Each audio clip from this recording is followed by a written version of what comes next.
தேர்ந்தெடுக்கப்பட்ட நான்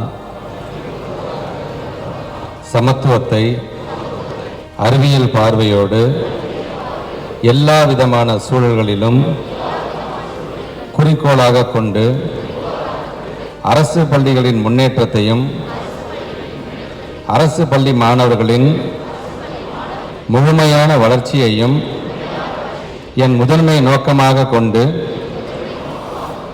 ஆசிரியர்கள், பெற்றோர்கள், முன்னாள் மற்றும் இந்நாள் மாணவர்கள், சமூகம் உள்ளிட்ட அனைத்து பங்காளர்களையும் இணைத்தும்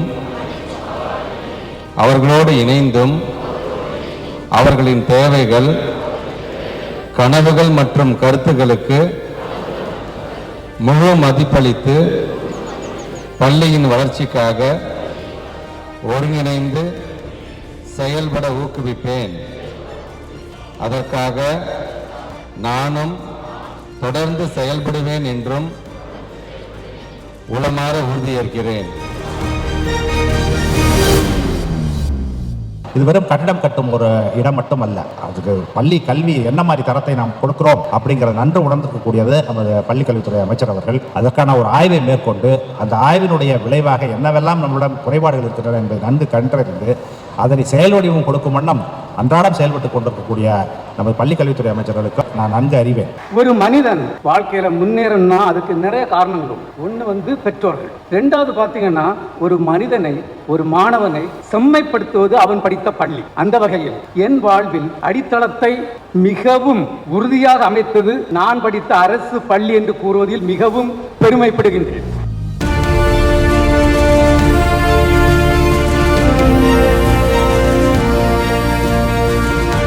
கவர்மெண்ட் ஸ்கூலில் படிக்கிறவங்கனால தான் நமக்கு தெரியும் அங்கே என்ன ப்ராப்ளம் இருக்குது, என்னென்ன செய்ய முடியும்னு.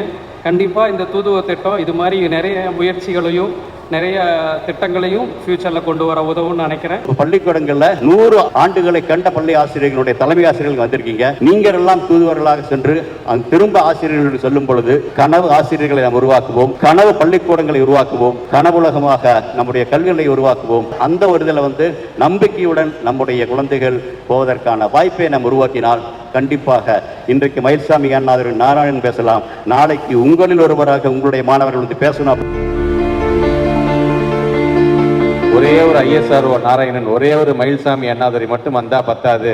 தமிழ்நாடு முழுவதும் ஒவ்வொரு அரசு பள்ளியும் ஒரு மயில்சாமியை அண்ணாதுரையும், ஐஎஸ்ஆர்ஓ நாராயணன், ஒரு அருள்மொழி அம்மா அவர்களையும், ஒரு இமயம் போன்ற எழுத்தாளர்களையும், போத்தீஸ் போன்ற ஒரு மிகப்பெரிய நிறுவனத்தை உருவாக்கி இருக்கின்ற ரமேஷ் போன்றிருக்கின்ற ஆளுமைகள் எல்லாம் இங்கே ஒன்று திரட்ட வேண்டும். அதோடு சேர்ந்து விளையாட்டுத்துறை என்று வரும்போது ஏற்கனவே தமிழ்நாட்டுடைய துணை முதலமைச்சர் ஒட்டுமொத்த இந்தியாவுடைய தலைநகரமாக இந்த தமிழ்நாட்டை மாற்றிக் கொண்டிருக்கின்றாரே, அதுபோன்று விளையாட்டுத்துறையிலும் சிறந்த ஒரு ஆளுமைகளாகலாம் எங்களுடைய பிள்ளைகள் வர வேண்டும் என்று சொன்னார். நீங்க அந்த பள்ளிக்கூடத்தில் நீங்க அடியெடுத்து வச்சீங்கன்னா கண்டிப்பாக அது சாத்தியமாகும் என்பதை உள்ளபூர்வமாக உணர்ந்த காரணத்தினால்தான் இன்றைக்கு தமிழ்நாட்டு முதலமைச்சருடைய வழிகாட்டுதலின்படி இன்றைக்கு இது போன்ற தூதுவர்கள் திட்டத்தை நாங்கள் கொண்டு வந்திருக்கின்றோம்.